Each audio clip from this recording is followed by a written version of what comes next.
Buenas noches, vamos a dar comienzo a este diplomado maestro de obra en edificaciones.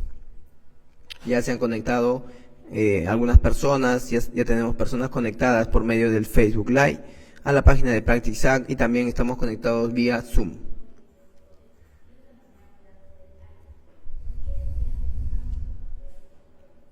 Bien, entonces damos comienzo a este diplomado, a este cuarto módulo.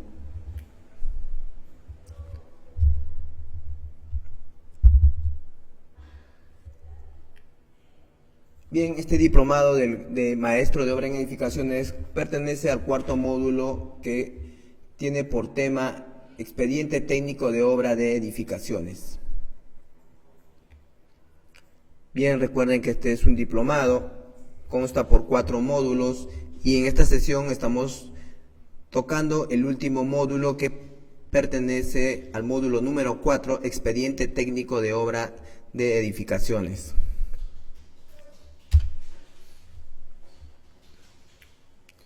Bien, entonces para nosotros poder entender un poco lo que es un expediente técnico, vamos a tener algunos conceptos para poder conceptualizar, ¿no? El expediente técnico es entonces el conjunto de documentos que tiene un carácter técnico, ¿ya? Que va a contener información del proyecto, tanto en la parte económica, algunos detalles que van a permitir la adecuada ejecución de una obra.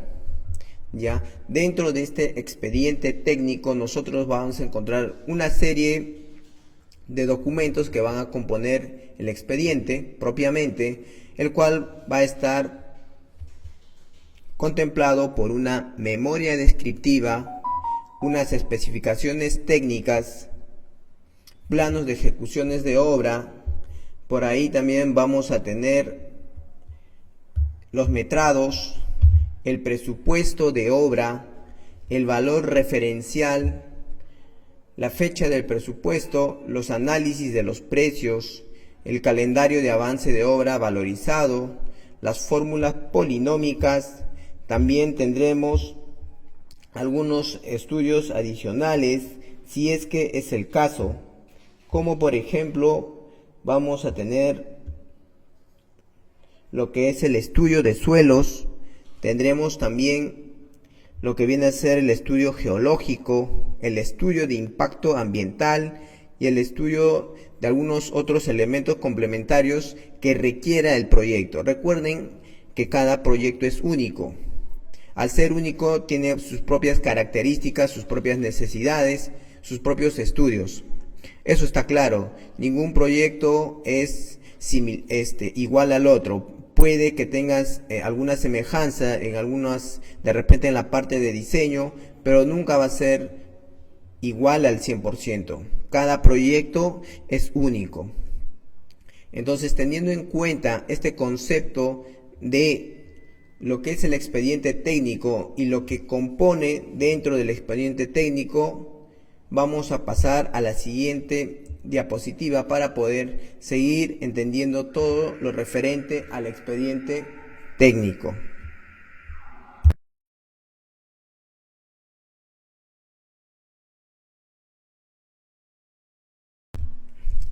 Bien.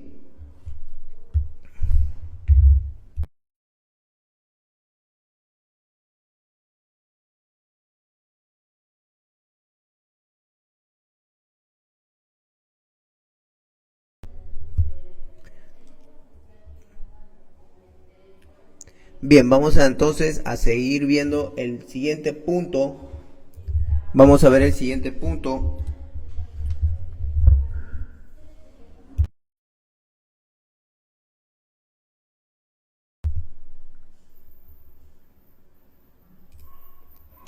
Bien, entonces estaba mencionando que el expediente técnico de obra está elaborado por un consultor de obras de la especialidad, de las distintas especialidades que corresponden de acuerdo a las exigencias de cada proyecto en particular.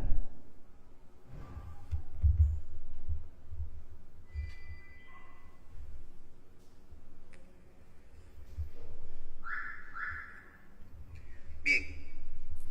También pueden ser elaborados por la propia entidad a medida de la administración directa, ¿no? Y también podemos encontrar por el ejecutor de la obra, obras ejecutadas bajo la modalidad llave en mano o concurso oferta.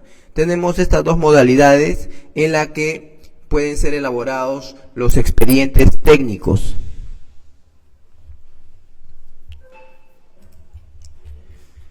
Siendo este el caso, el ejecutor de la obra debe contar además con el registro consultor de obra o consorciarse con un consultor de obra. Cuando estamos hablando propiamente de esta modalidad que es llave en mano o concurso oferta. Eso hay que tenerlo claro, señores, en la parte del expediente técnico. Bien, vamos a continuar.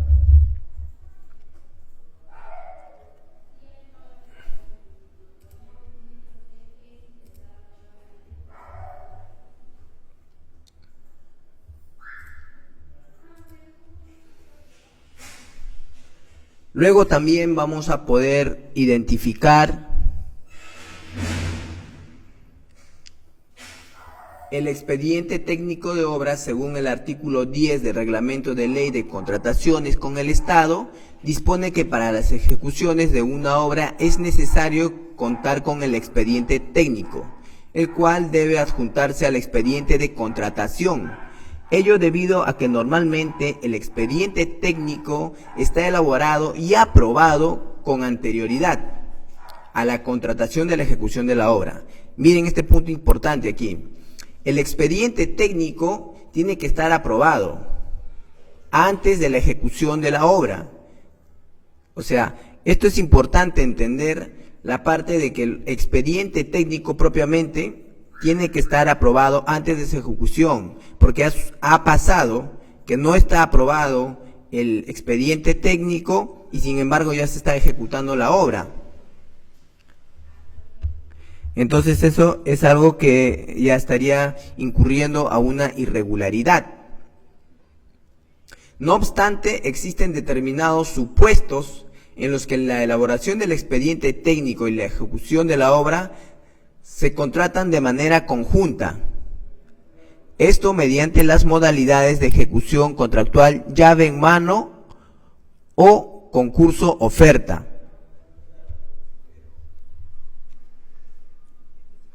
Entonces, eso es importante entender para poder identificar el tipo de obra que se está ejecutando.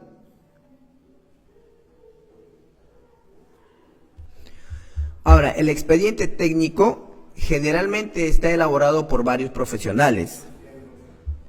Entonces, ¿quiénes elaboran el expediente técnico? El expediente técnico lo va a elaborar profesionales como el arquitecto,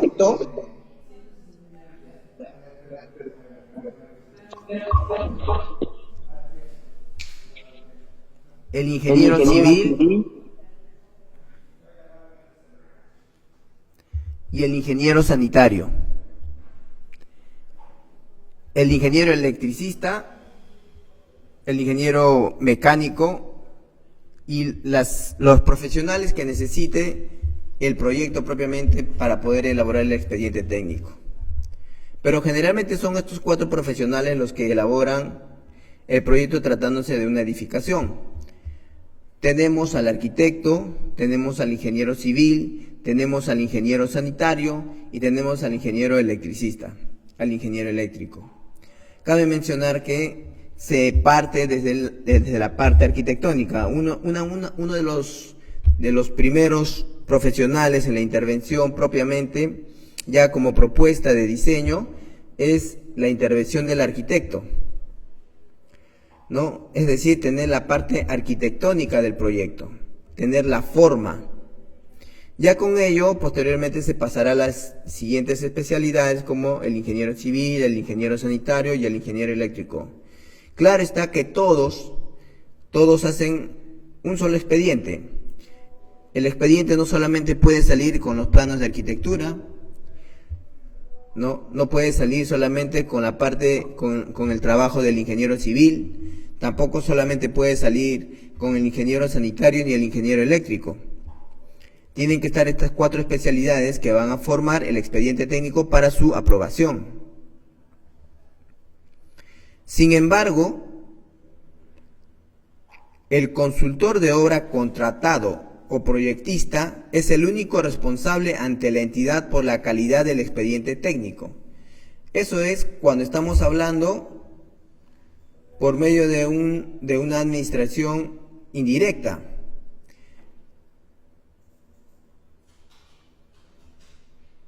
¿Ya? Entonces, todos estos profesionales tienen responsabilidad directa sobre el expediente técnico.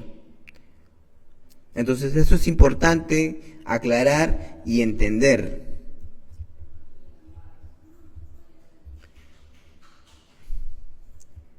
Bien, entonces venía la pregunta de quién elabora el expediente. Ya no a nivel de profesionales, sino a nivel de entidades, ¿no?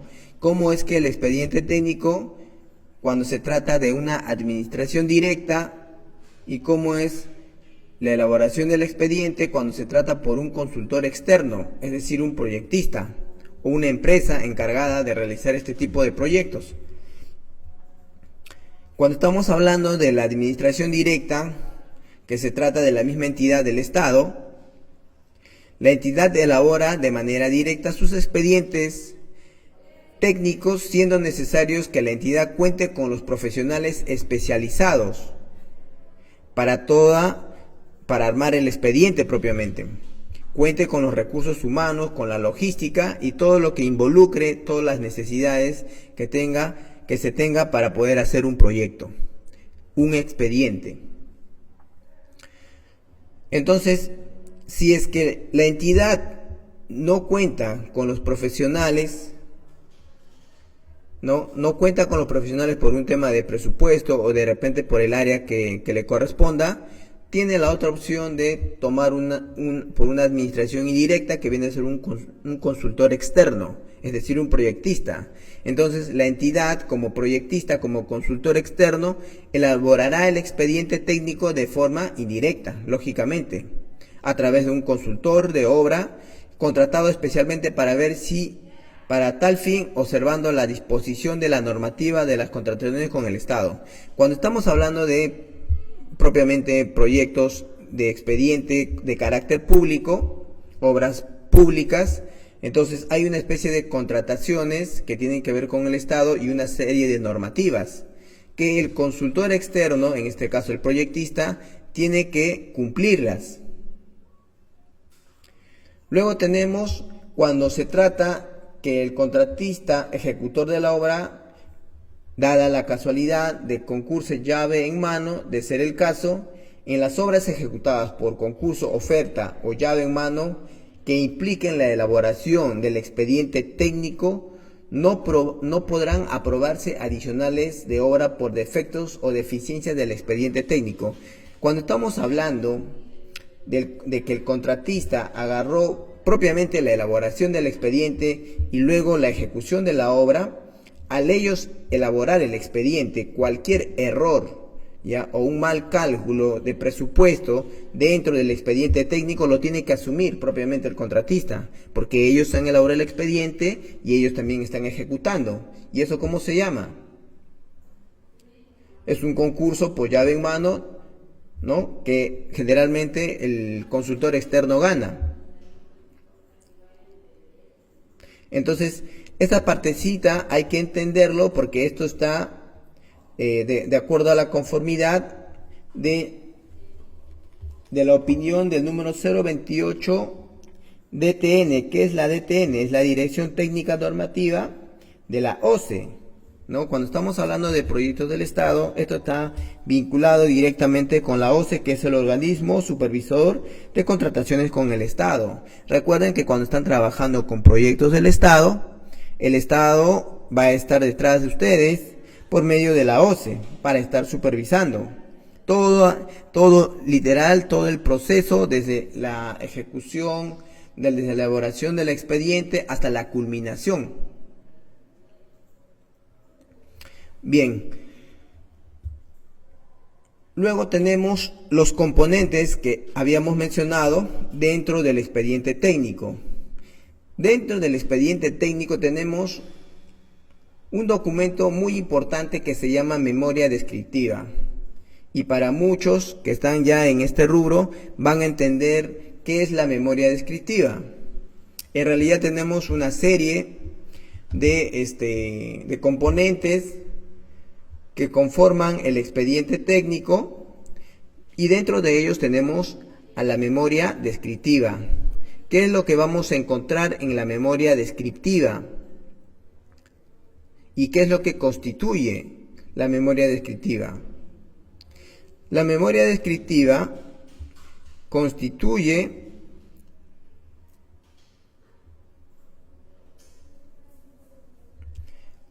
y señala la justificación técnica de acuerdo a la evaluación del estado de la obra, debiendo indicarse además algunas consideraciones técnicas cuya índole depende del tipo de obra a ejecutar y que definitivamente exigen el desarrollo del conjunto de trabajos señalados dentro del expediente técnico.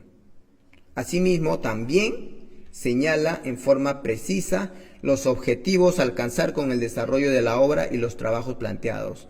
Como su propio nombre lo dice, la memoria descriptiva describe el proyecto,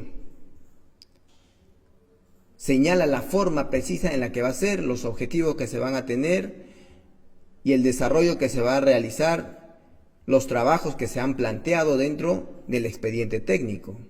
La memoria descriptiva nos va a brindar toda esa información. Entonces, la memoria descriptiva está como primer componente porque es uno de los más importantes.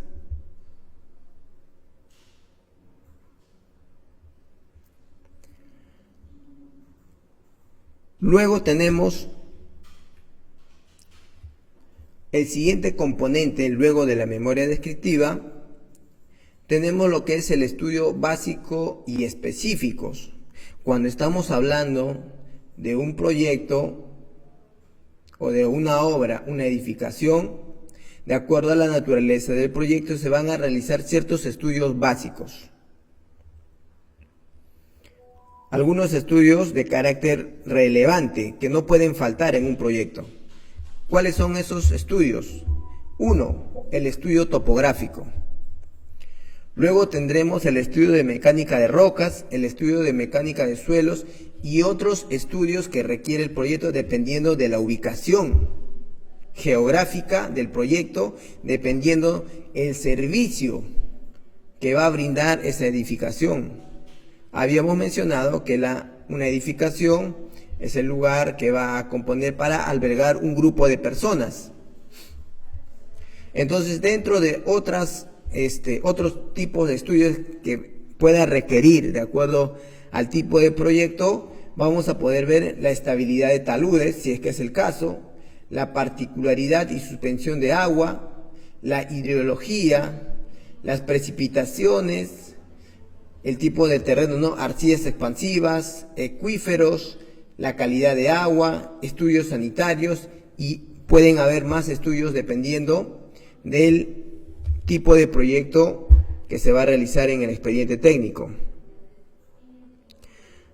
Ahora, estos estudios deben ser realizados definitivamente por el personal idóneo, con el personal especializado, que van a acreditar los títulos profesionales correspondientes. Es decir, los expedientes no lo van a hacer pues personas técnicas o personas que no hayan acumulado la experiencia suficiente y certificada, porque esto también tiene responsabilidad legal. El tema de los expedientes técnicos también tiene una responsabilidad legal. Entonces, está claro de que En la parte de los estudios básicos y específicos, necesitamos estos estudios para poder identificar, ¿no?, qué tipo de expediente se va a realizar, qué medidas se van a tomar. No es lo mismo, de repente, si encontramos napa freática en el estudio de mecánica de suelos, ¿no?, o en el estudio de acuíferos, bueno, pues se va a tener que tomar otras medidas, otros sistemas constructivos. Precisamente esto lo vamos a encontrar en la memoria, en el expediente técnico. Para elaborar el expediente técnico, antes de ejecutar la obra, ya se tiene que tener toda esta información. Es importante la parte topográfica, es importante la parte del estudio de suelos, la mecánica de suelos, eso es importante. La cantidad de calicatas que se van a realizar, ¿no? Dentro del estudio de mecánica de suelos se va a requerir de las famosas calicatas, ¿no?, para poder identificar los distintos tipos de terreno que se tiene, ¿no?, las distintas capas, y poder extraerlos, llevarlos al laboratorio, y de acuerdo a esos resultados se va a poder realizar sobre todo la parte estructural, ¿no?, la parte civil, ¿no? El ingeniero civil de todas maneras va a necesitar estos datos para poder realizar sus cálculos estructurales. La parte topográfica, el arquitecto de todas maneras va a tener que saber la forma del terreno, ¿no?, la forma, los niveles, para de acuerdo a eso realizar el diseño. Entonces, estos son estudios previos que se tienen que hacer y que componen el expediente técnico. ¿Qué más tenemos?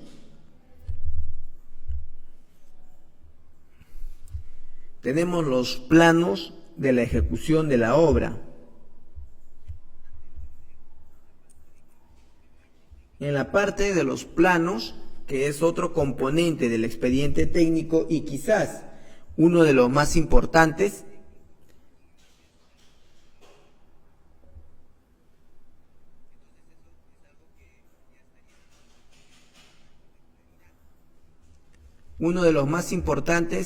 dentro del proyecto, dentro del expediente. Tendremos entonces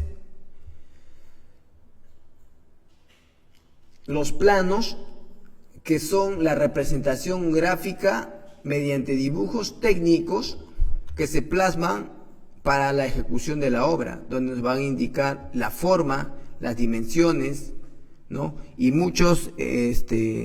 bastante información para poder ejecutar la obra, ¿no? Entonces, los planos son los que constituyen los documentos que reflejan de manera exacta cada uno de los componentes físicos de la obra, y que pueden ser en 2 o 3 dimensiones. Es decir, en la actualidad ya no solamente se entregan planos físicos, ¿no? También dentro del grupo de este paquete de planos también se entregará vistas en 3 dimensiones, los famosos renderizados, para tener ya una mejor idea de lo que es el proyecto.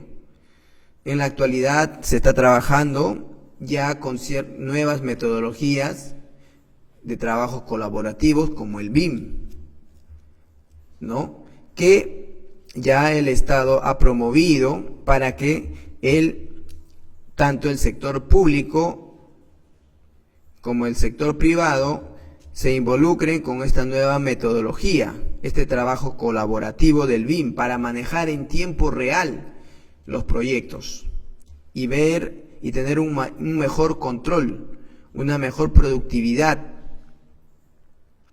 Ya no solamente bastan los planos. Claro que los planos son de carácter fundamental para poder elaborar y construir in situ, en campo. Sin los planos no se hace nada. Y en realidad todos estos componentes son básicos para poder entender el expediente técnico.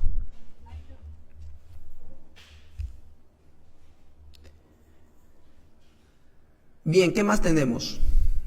Luego tenemos lo que vienen a ser las especificaciones técnicas.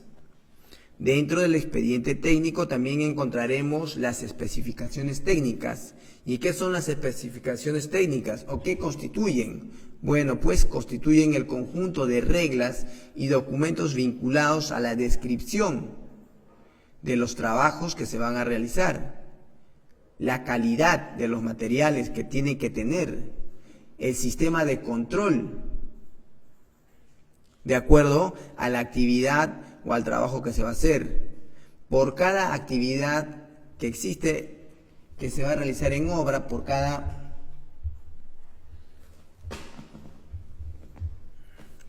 partida que se va a ejecutar, existen sus famosas especificaciones técnicas para garantizar definitivamente la calidad, los procesos constructivos, los métodos de medición que va a tener.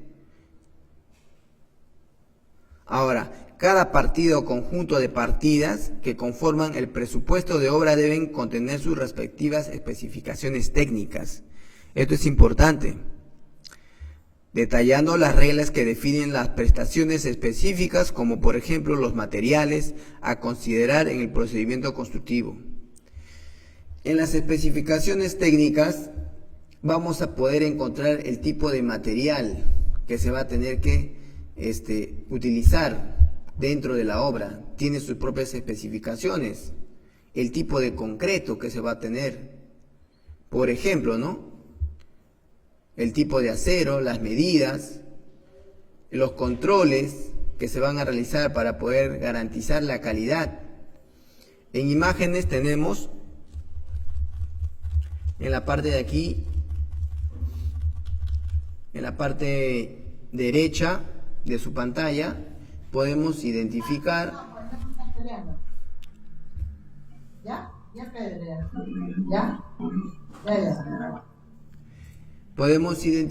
entonces cómo están realizando el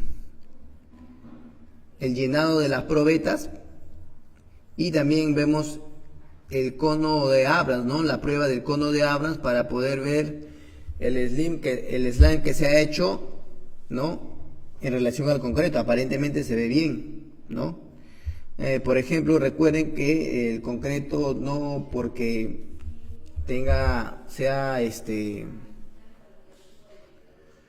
bastante piedra o bastante cemento o bastante agua va a garantizar. Existen ciertas pruebas y especificaciones, cuantificaciones, ¿no? Dentro del concreto para poder, tiene sus propias especificaciones. Entonces es importante, y dentro de esto están las especificaciones técnicas. En las especificaciones técnicas podremos encontrar los detalles que se tiene que tener al momento de utilizar los materiales.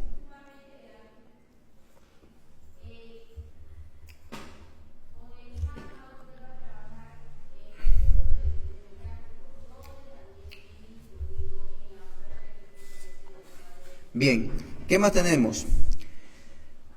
Ahora, en las especificaciones técnicas también encontraremos algunas partes del factor económico, ¿no? Bien, vamos a ver ahora lo que son los metrados. Dentro de uno de los componentes del expediente técnico tenemos lo que son los metrados. Y los metrados pues constituyen la expresión cuantificada de las partidas y los trabajos que se están realizando, que se han determinado en un plazo determinado de tiempo. Es decir, dentro de los metrados todas las actividades van a estar programadas en un tiempo establecido, bajo ciertos criterios, parámetros y sobre todo normativas, las cuales van a servir también para poder identificar los valores económicos del proyecto. Ahora, con el fin de presupuestar una partida y ejecución y el pago de la misma dentro de los tiempos establecidos de acuerdo a las características a las características propiamente del proyecto. Eso lo vamos a encontrar en los metrados. Entonces los metrados también son importantes. Ahora, dentro de las partidas tenemos algunos elementos, ¿no? Que consta, por ejemplo, como el nombre de la partida, la unidad de medida dentro de los metrados propiamente. También encontraremos el metrado de la partida, la norma o cláusula de medición de la partida. Recuerden que para el tema de los metrados también tenemos un reglamento, tenemos una normativa. No es cuestión de metrar así por así. Existen normativas y reglamentos que ya están establecidos para poder realizar los metrados.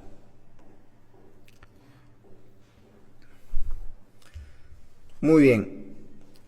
Luego tenemos lo que viene a ser los análisis de precios unitarios. Cuando estábamos hablando de metrados habíamos mencionado las partidas. ¿Y qué es una partida? Una partida es una actividad determinada dentro del proyecto, dentro de la obra. Eso es una partida, ¿no? Y cada partida del presupuesto constituye un costo parcial. Está cuantificado. La determinación de cada uno de estos costos requiere de su correspondiente análisis de precios unitarios, es decir, la cuantificación técnica de la cantidad de los recursos de mano de obra.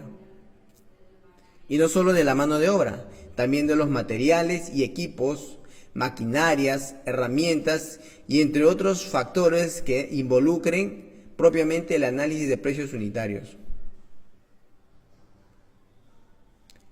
Por cada partida tiene su propio costo. La partida de vaciado de concreto, la partida de repente de albañilería, ¿no? Las partidas de encofrados, no son distintas actividades que tienen un análisis de precios unitarios. Y para hacer el cálculo se agrupan los insumos en los rubros de materiales de la mano de obra, equipos y otros.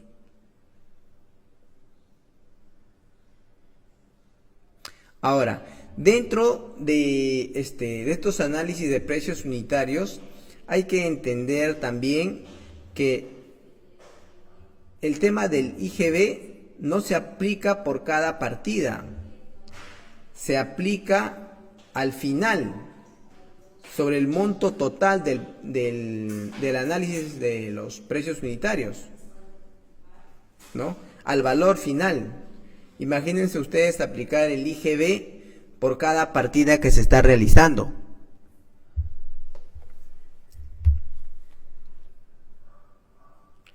Entonces, es importante, señores, entender esa parte. El tema de los análisis unitarios, de los precios, análisis de precios unitarios.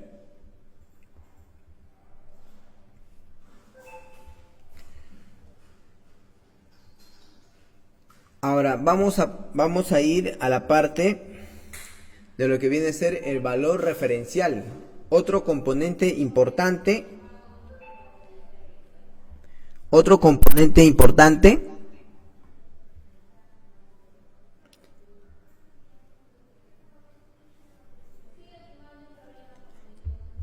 del expediente técnico de obra.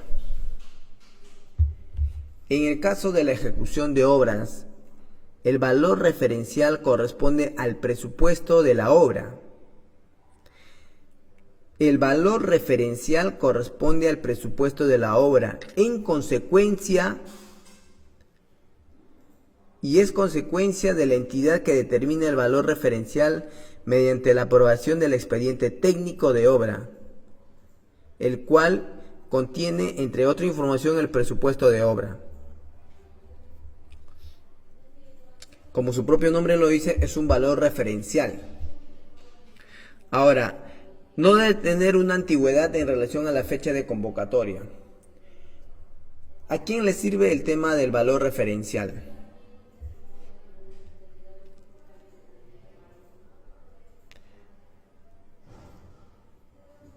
No, definitivamente dentro del expediente técnico esto le va a importar a las personas que van a realizar la ejecución propiamente de la obra. Ahora, existen algunos componentes de la estructura del presupuesto de base de una obra que involucran dos aspectos o dos rubros, los cuales son el costo directo y el costo indirecto. ¿Y qué entendemos entonces por costo directo y costo indirecto? Dentro de lo que viene a ser los costos directos y los costos indirectos, podremos decir entonces que el costo directo es el que se calcula valorizando el costo de cada partida mediante la aplicación de los precios unitarios, calculando mediante los análisis de precios de cada partida. Es el valor que se calcula entonces por cada partida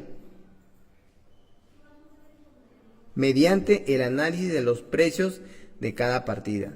Y el costo indirecto se define como todos aquellos costos que no pueden aplicarse a una partida específica, sino que no tienen incidencia sobre todo en el valor de la obra. ¿Qué podría ser un costo indirecto? Un ejemplo.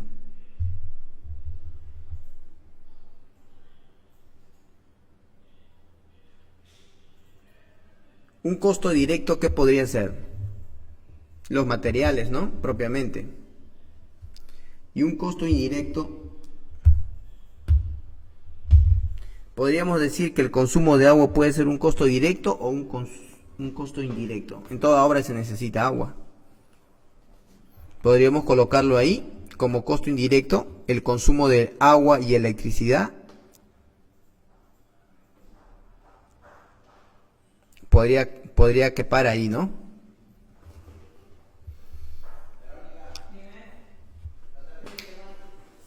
Bien, vamos a continuar.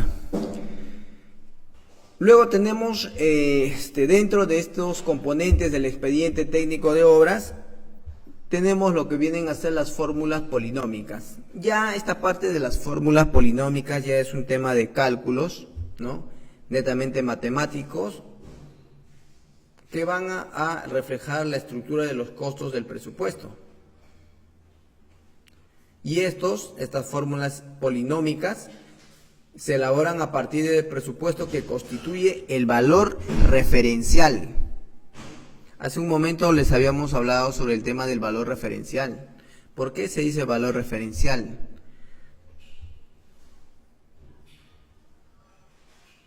Supongamos de que dentro del expediente se ha contemplado el valor del acero, es decir, el fierro. Al momento de realizar el expediente técnico se ha cotizado, se ha asumido un valor referencial. ¿Y qué pasa si al momento de la ejecución de la obra y la adquisición de los materiales, el valor del acero se ha disparado, es decir, su precio se ha elevado? ¿Qué sucede ahí?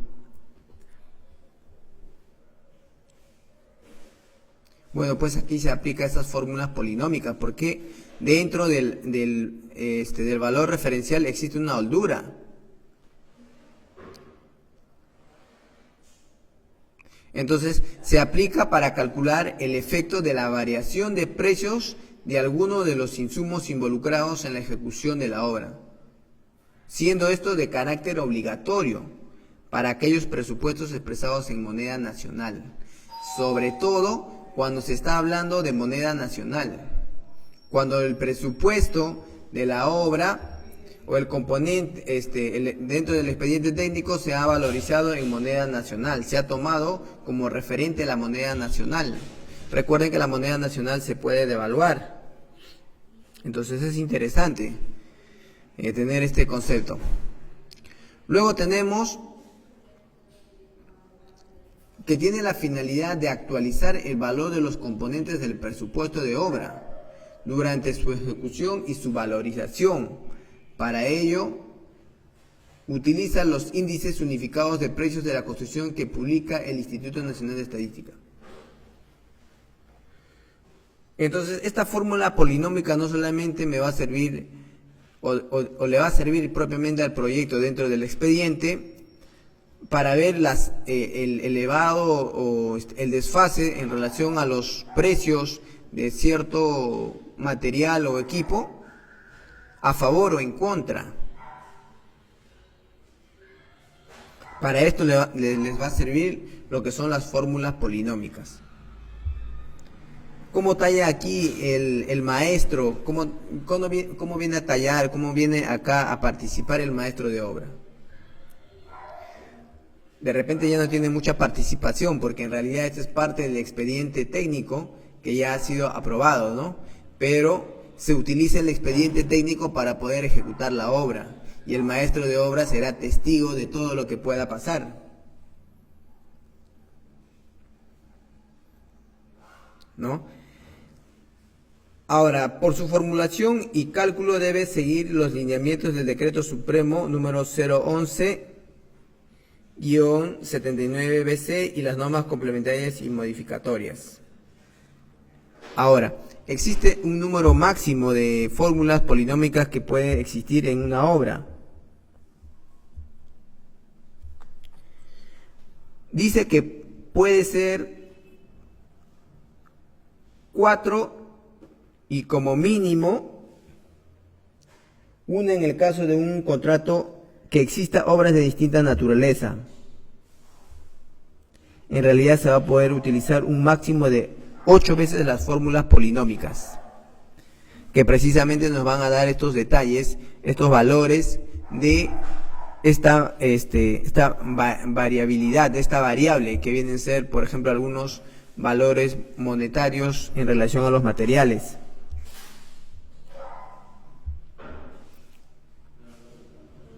Entonces es interesante entender esta parte de las fórmulas polinómicas.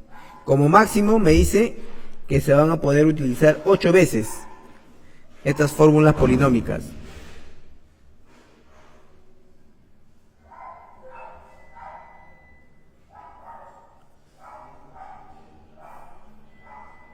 Pero ese es en un caso extremo. Lo normal es que se utilicen 4.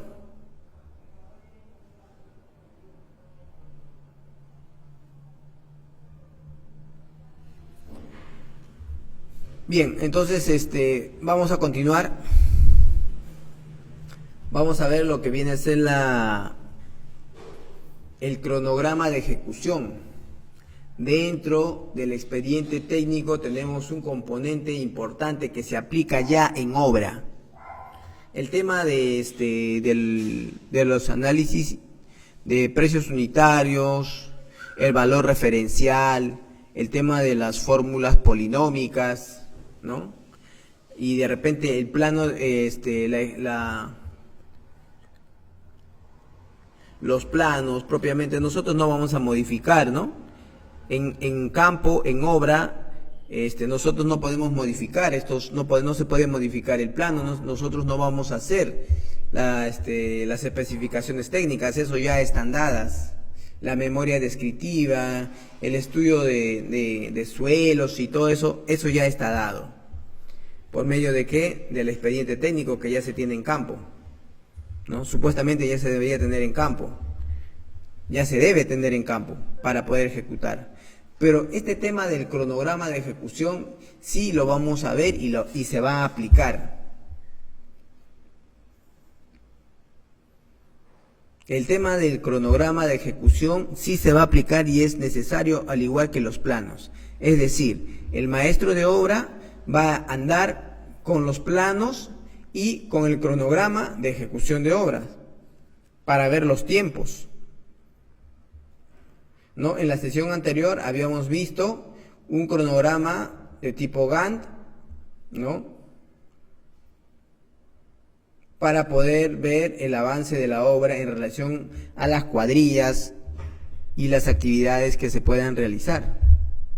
Entonces, cuando estamos hablando de un consultor, deberá formular el cronograma de ejecución de obra considerando las restricciones que puedan existir para el normal desenvolvimiento de las mismas, tales como las lluvias o condiciones climáticas adversas que puedan dificultar el acceso a ciertas áreas del proyecto. Es decir, dentro del cronograma también en la parte del expediente técnico hay que considerar algunos factores climatológicos o condiciones climatológicas, ¿no? Porque eso definitivamente pueden afectar, pueden repercutir en el avance de la obra.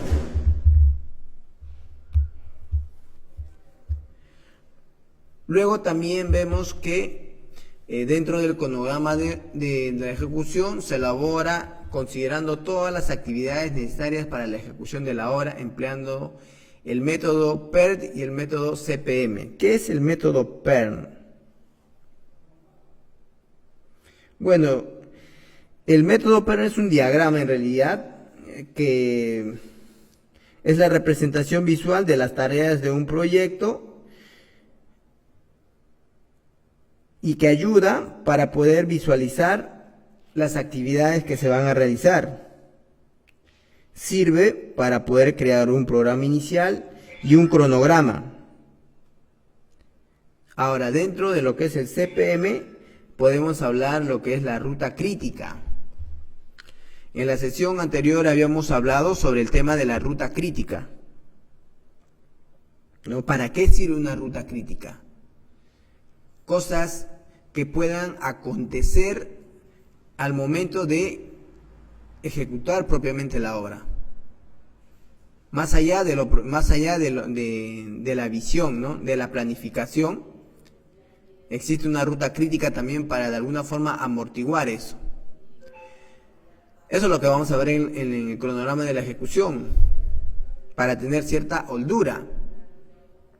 Ahora, dentro del cronograma de ejecución, el consultor elabora también el cronograma de ejecución de obra precisando la cantidad de qué.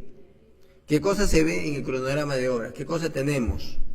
Tenemos las cuadrillas, tenemos los turnos, tenemos las horas de trabajo.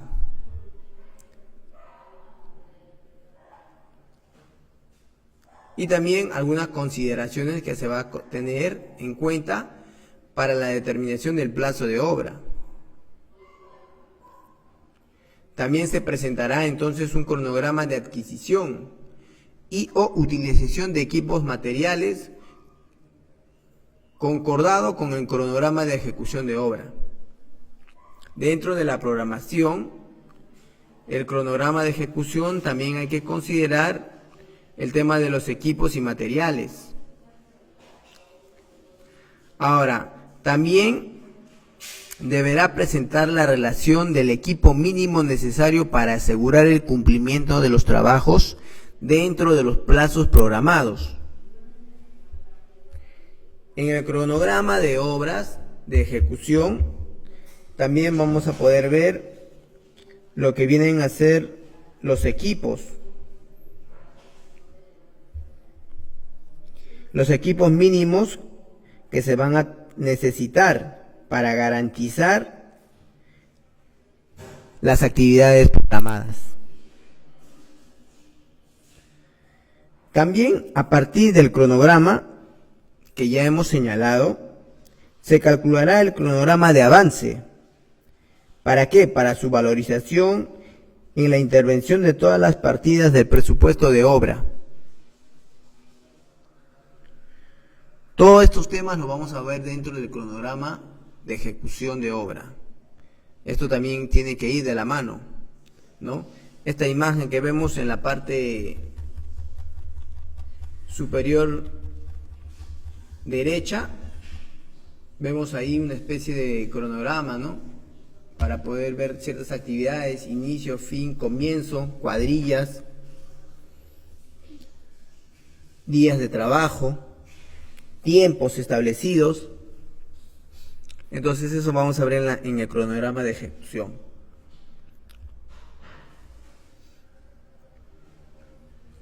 Bien, ahora vamos a pasar entonces a modo de información este tema que también es importante.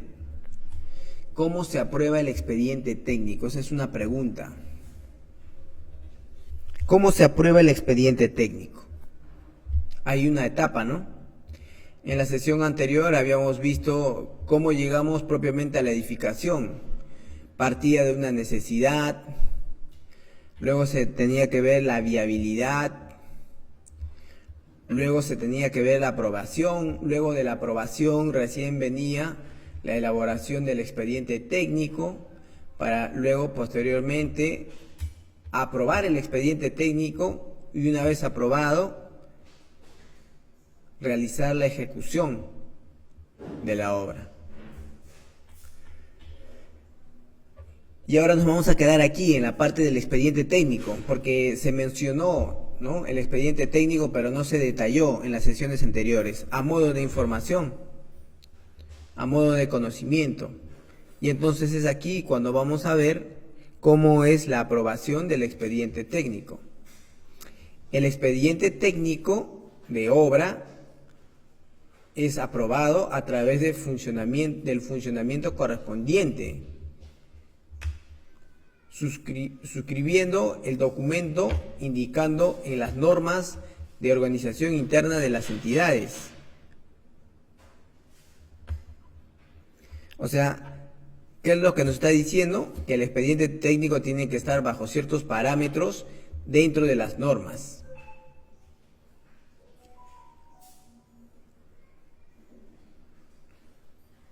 Para garantizar el funcionamiento.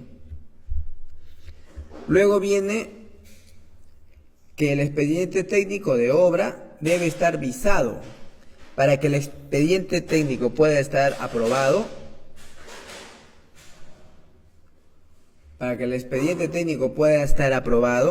tiene que ser visado por los profesionales responsables de su elaboración y por el profesional encargado de su revisión. Si estamos hablando de proyectos públicos, definitivamente tienen que pasar por esto. Y si estamos hablando de proyectos privados, también tienen que pasar por la revisión de los profesionales.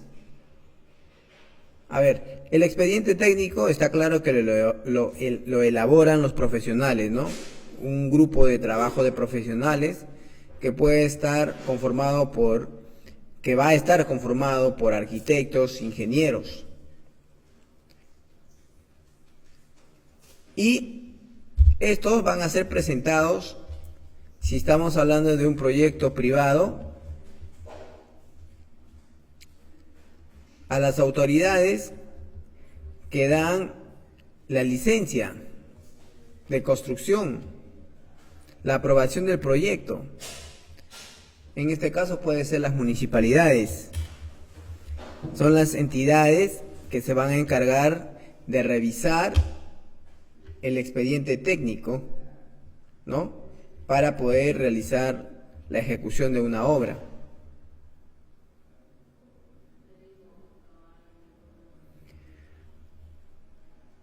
Eso es en el caso de un proyecto privado. Y si estamos hablando de un proyecto público, ¿no?, hay una cosa interesante también que se tiene que ver y que forma parte del expediente técnico, que es un certificado CIRA. ¿Y qué es un certificado CIRA?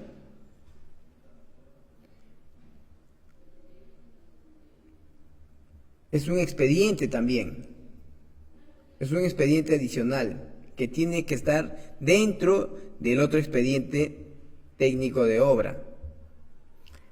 Es el certificado de inexistencia de restos arqueológicos, más conocido como CIRA. ¿Y para qué? ¿Para qué puede servir eso?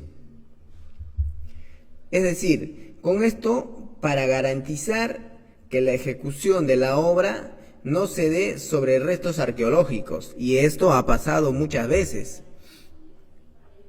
Ya están en la etapa de excavación, ya se dio la buena pro, ya se está ejecutando la obra, se aprobó el proyecto y sin embargo, incluso han llegado a obtener el certificado, este expediente que viene a ser el CIRA, pero al momento de la ejecución se han encontrado con restos arqueológicos, a lo que conlleva la paralización de la obra. la paralización definitiva. Si se encuentran restos arqueológicos en la obra, esa obra va a quedar paralizada. Y precisamente el CIRA, que es la entidad que emite este tipo de expedientes, se necesita para poder adjuntar al expediente técnico.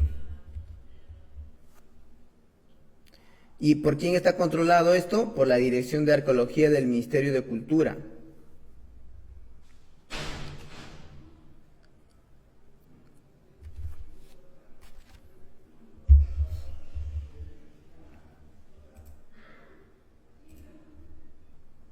Entonces es interesante, señores, entender de que puede estar todo muy bonito. Ya tenemos el expediente, ya estamos en la etapa de excavación, ya empezó la obra y te encuentras con restos arqueológicos. Pero supuestamente el expediente contemplaba este documento, ¿no? Que es el CIRA. Bueno, el tema es que al momento de hacer la evaluación a veces no se toma todo el terreno y ya por un pequeño espacio dentro de la construcción, y esto uno se da cuenta o las personas responsables se dan cuenta al momento de la ejecución de la obra. En ese momento es cuando se encuentran con los restos arqueológicos y se paralizó el proyecto.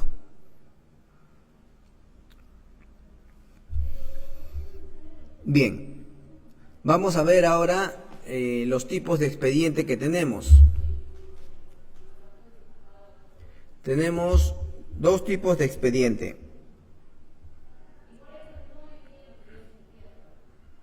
Tenemos los expedientes técnicos, el expediente técnico original y el expediente técnico adicional.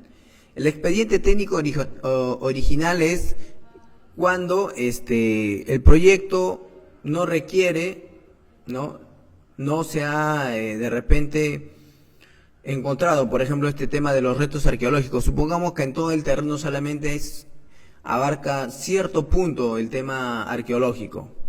Entonces, de repente se va a tener que recurrir a un expediente técnico adicional para poder continuar la obra, ¿no? Y esto generalmente se va a dar cuando sea esta por administración o administración indirecta. Básicamente es cuando nace el expediente técnico adicional, cuando se encuentra alguna algo que no esté programado, que no esté previsto dentro de la elaboración del expediente técnico original.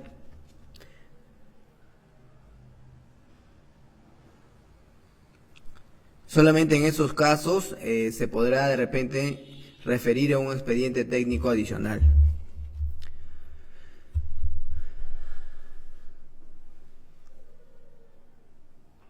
Bien, por acá tenemos la modificación del expediente técnico. Nos dice que no puede ser objeto de modificación, ya que ello implicará modificar el contrato. Sin embargo, en caso de que se detecten defectos en el expediente técnico, modificaciones del plazo adicionales de obra, indicaciones ante la absolución de consultas por parte del proyectista o la entidad y otras acciones que puedan darse siempre que sean necesarias para el cumplimiento de la finalidad del contrato, podrá modificarse el expediente técnico. No se puede modificar así nomás. Tiene que haber ciertas acciones para que se pueda recurrir a la modificación del expediente técnico. Ahora, la modificación del expediente técnico no es una cuestión de que ya, bueno, se le ocurrió al residente o a la empresa hacer una modificación por un tema de costos o valorizaciones. No, tiene que haber una razón justificada, un sustento técnico para poder realizar la modificación del expediente técnico. ¿Qué podría llevar a la modificación del expediente técnico?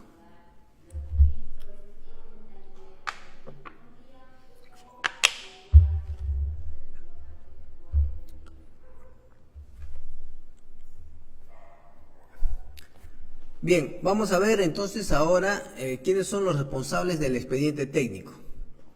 Existen dos personas o dos entidades básicamente. Puede ser la entidad pública o la entidad privada. Pero ambos, si estamos hablando de un proyecto público, de todas maneras va a asumir la responsabilidad la entidad pública por medio de ¿quién? Del consultor. El consultor es el encargado de elaborar el expediente técnico y es responsable respecto a la calidad ofrecida y por los vicios ocultos de los servicios ofertados durante el periodo del primer año, contado a partir de la conformidad otorgada por la entidad. Es decir, por la entidad. La participación del consultor no se extingue con la elaboración del expediente técnico, sino debe prolongarse a fin de entender los requerimientos que la entidad le formule durante la ejecución de la obra. O sea, no contentos de que el expediente técnico se haya entregado, supongamos que ha sido por administración indirecta, ha sido por medio de un consultor, no es que ya entregué el trabajo, sino va a estar en constante monitoreo durante la ejecución de la obra. Y cuando estamos hablando que el expediente técnico lo ha realizado la entidad pública, asumirá la responsabilidad respecto a la elaboración del expediente técnico, la entidad pública. Cuando estamos hablando de una administración directa, cuando estamos hablando de un consultor es por administración indirecta. Bien, ahora dentro del expediente técnico tenemos que ver algunos cumplimientos y normas técnicas que se necesitan, tales disposiciones que se van a tener que aplicar cuando corresponda al momento de ejecutar la obra, para la ejecución de la obra, dentro del expediente. ¿Qué es lo que se va a tener? Existen algunas normas como, por ejemplo, para comenzar, el Reglamento Nacional de Edificaciones. Tenemos el Reglamento para la Edificación de Salud, según su norma A050, y eso está dentro del Reglamento Nacional.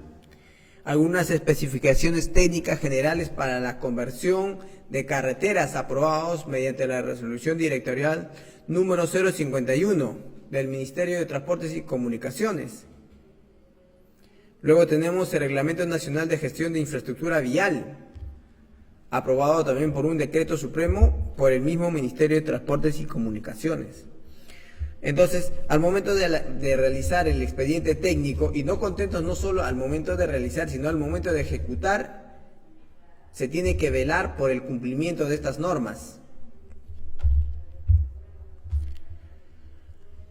A ver, en función al objeto, la obra necesita ciertas normas técnicas que deben considerarse en el expediente técnico, pues van a resultar de carácter fundamental, necesarios para la correcta ejecución de la obra.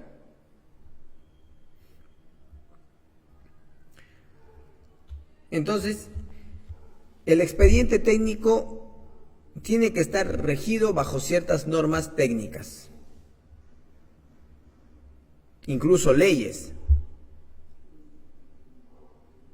para poder propiamente elaborar el expediente para su posterior construcción, de tal manera que no conlleve al mal uso del dinero público si estamos hablando de una obra pública. Y si estamos hablando de una obra privada, pues bueno, en la construcción de carreteras no se involucra, ¿no? Siempre está involucrado de alguna forma el Estado en todo lo que tiene que ver trabajos de carácter público, como por ejemplo pistas, carreteras, hospitales, colegios, a menos que se trate de alguna especie de ONG. Algunas ONGs también están vinculadas al sector público, ¿no? Bien, señores, entonces esto es parte de lo que viene a ser el expediente técnico, todos los componentes que conlleva el expediente técnico que se necesita para poder realizar la ejecución de una obra. ¿Qué más tenemos, señores? Dentro de todo esto, estamos llegando ya hemos llegado ya a la parte final de este diplomado Maestro de Obra en Edificaciones. Se han tomado 4 módulos que se empezó con el primer módulo, el cual fue liderazgo consciente y comunicación asertiva. Luego el segundo módulo, que correspondió al marco general del maestro de obras en edificaciones. Como tercer módulo hemos tenido la planificación y control de obras en edificaciones. Y este último módulo, que corresponde al diplomado maestro de obra, expediente técnico de obras en edificaciones. Entonces hemos podido abarcar estos 4 módulos para que contemplan el diplomado maestro de obra. Bueno, señores, de esta manera se está llegando a la parte final de este diplomado. Agradezco su participación a todas las personas que han participado